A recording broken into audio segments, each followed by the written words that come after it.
Hi Gemini! Welcome po sa ating channel. At ito ay inyong Daily Gabay Tarot Reading for April 23, 2024.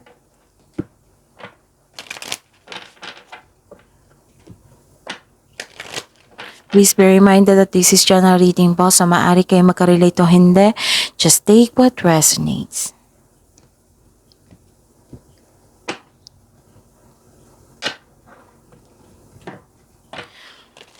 Gamitin ang reading na ito bilang gabay lamang. Balik po kayo dito bukas para sa ating Daily Gabay Tarot Reading.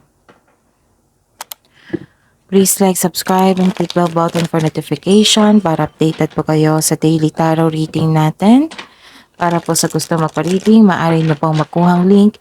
Nasa description box po ito. Message lang po ako sa Messenger. Maraming salamat po.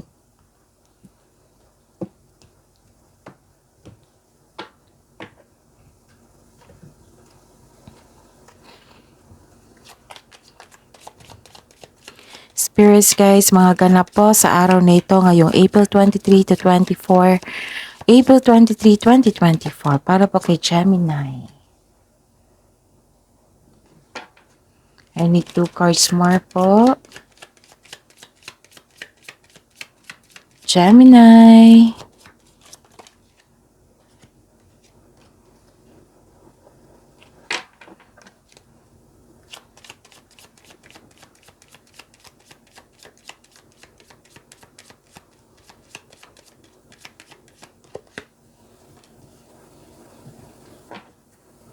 Okay, may nakita ko dito, Gemini, na may nag-spy sa inyo, may nag-observe sa inyo na may balak gustong kunin sa inyo. Yung naiinggit siya sa inyo. Diretso talaga, no? May naiinggit po sa inyo. Nag-observe siya eh. Bakit kaya ganito ka successful si Gemini? Ganon. Oh, nag-observe siya sa inyo. At ang taong ito, hindi po siya totoo sa inyo. So, mag-ingat po kayo ha. Tapos nakikita ko dito na sobrang success nyo dito eh. Success to, tapos and happiness. Kaya, very selos na selos o nag-observe itong tao sa inyo. Ano kayang ganap, no? Bakit ganito ka-success or and happy si Gemini? Ayun. Nakita ko talaga dito success, happiness, things going your way, may positive outcome, may magandang nangyari po sa araw na ito. So, may nakita ko ditong naka-receive kayo ng good news din, change for the better.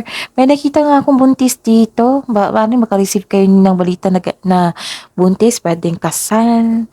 Oo. May nakita kong things going your way. Positive opportunities is on the way na po. Spirits guys, ano po ang energy ni Gemini ngayong April 23, 2024?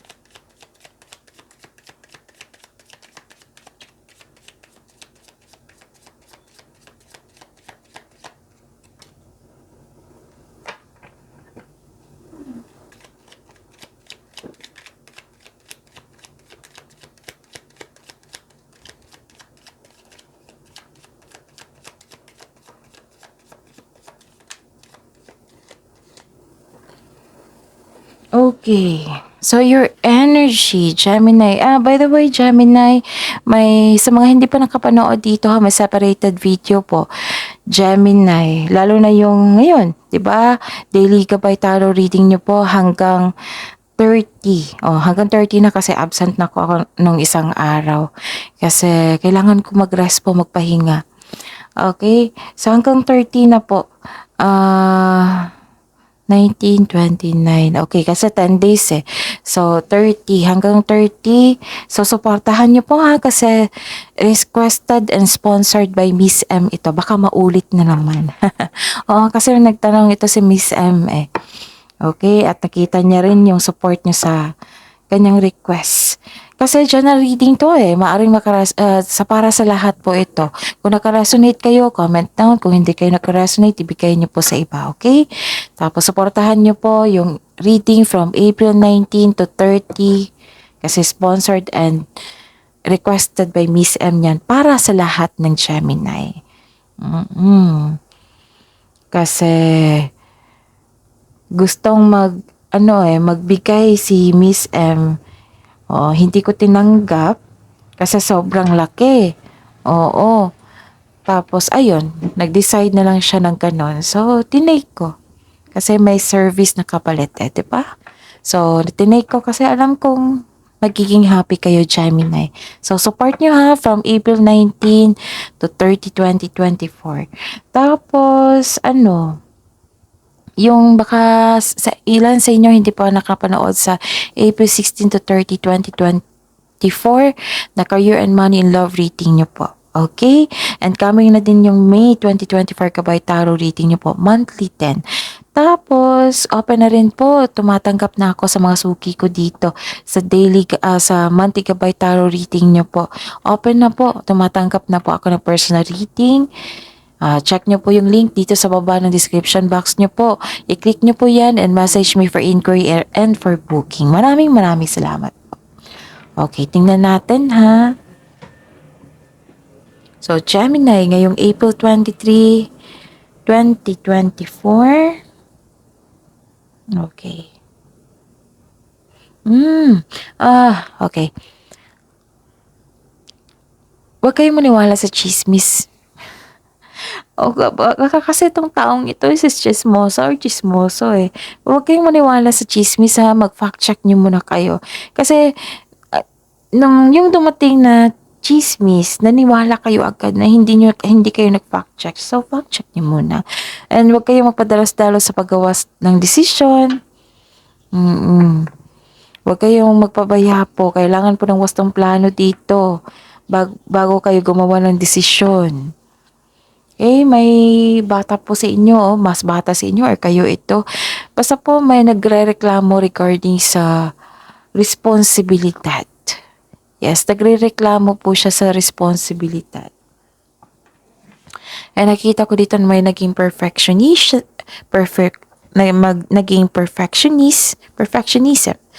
Disappointed ka sa isang tao kasi may high hopes at expectation ka sa kanya pero hindi niya nabigay.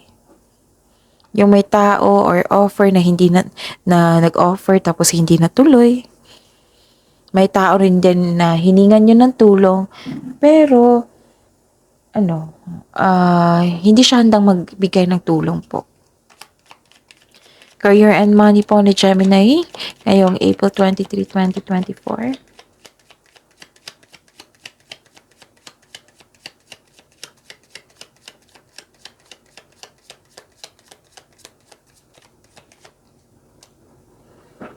Okay.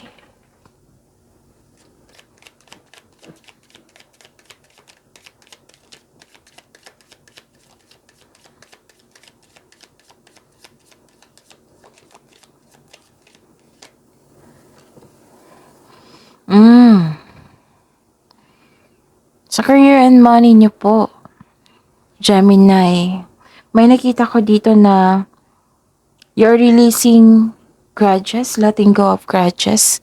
Tapos may nakita ko dito may gustong bumalik sa past nyo. Regarding to sa career and money nyo ha, it might be ng loko ito sa inyo before. Ito na nga ba. So, lumabas, butit nakita ko dito. Di ba may sabi ko sa inyo na may nagmasid sa inyo, may nag-spy sa inyo. Ito yung lumabas, clarification talaga, na may taong may gustong kunin. May nakita rin ako dito na gustong kunin ang dapat sa iyo. Kaya mag-ingat po sa taong ito. Ayaw niyang mag-give up eh. Oo, masakit itong magsalita. Tapos sabi dito na may pagpatawad na mangyari.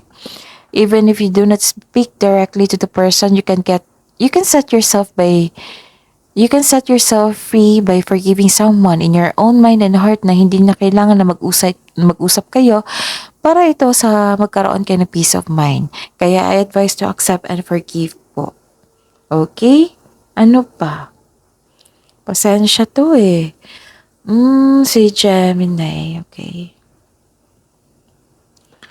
Nagkaroon ng pagkakaisa dito na realize mo.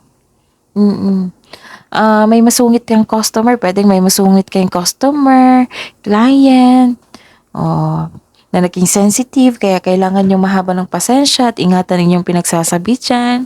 Mag-intindi din. Tapos sa kaperahan, this card asks you to pay attention to your income at sa paggasta. Okay? Control on overspending. Gemini. Spirits Guide, Love Life, Self-Love, Partnership, and Romance, si Gemini, ngayong April 23, 2024.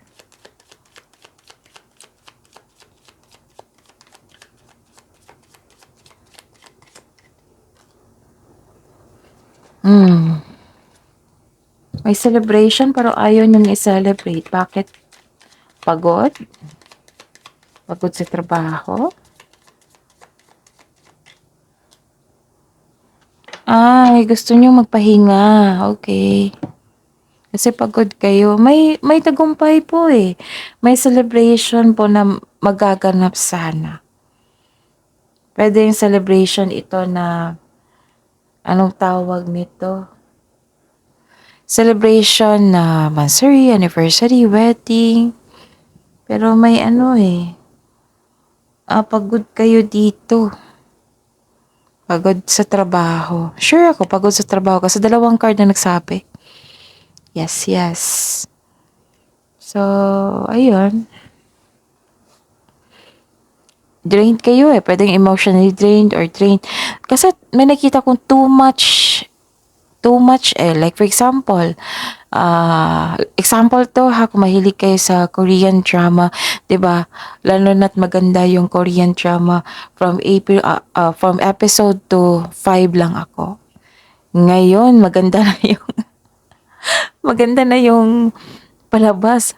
Sige, 5 hanggang episode 7. Add ako ng 2 episode. So, 'di ba normally yan 30 minutes yata? Sure, I'm not sure. So, ilagay natin sa 2 oras. Ayun. So, maganda na. Mas maganda, di ba? Gumaganda yung istorya na pag episode 7 natin, andun dyan na yung kilig. Ayun, hanggang sa natapos mo na. So, nag-overtime ka. O, hanggang na-drain yung energy mo, wala kang tulog. So, Gemini, alam nyo naman, balanse lang po.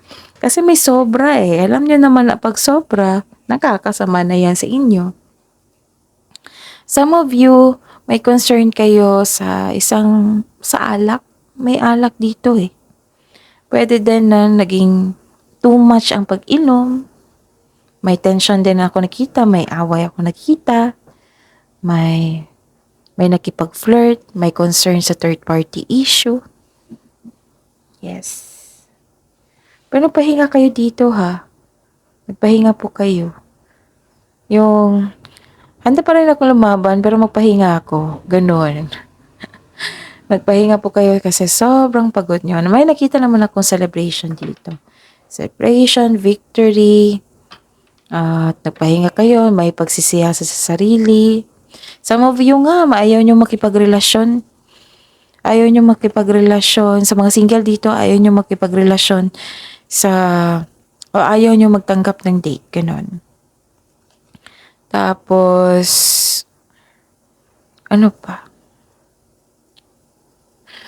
Gusto mong munang mapag-isa, mag-isip ng mabuti. Para sa mga may relasyon sa buhay mag-asawa, nakaramdam ka ng pagod at stress. Dahil siguro nagkaroon ng hindi pagkakalaon, di ba? May tension. Nag-decide ka na mag-put ng space para makapag-isip ng mabuti. So that is your reading, Gemini, for April 23, 2024. Please like, subscribe, and click the button for notification para updated po kayo sa daily tarot reading natin. Maraming salamat po.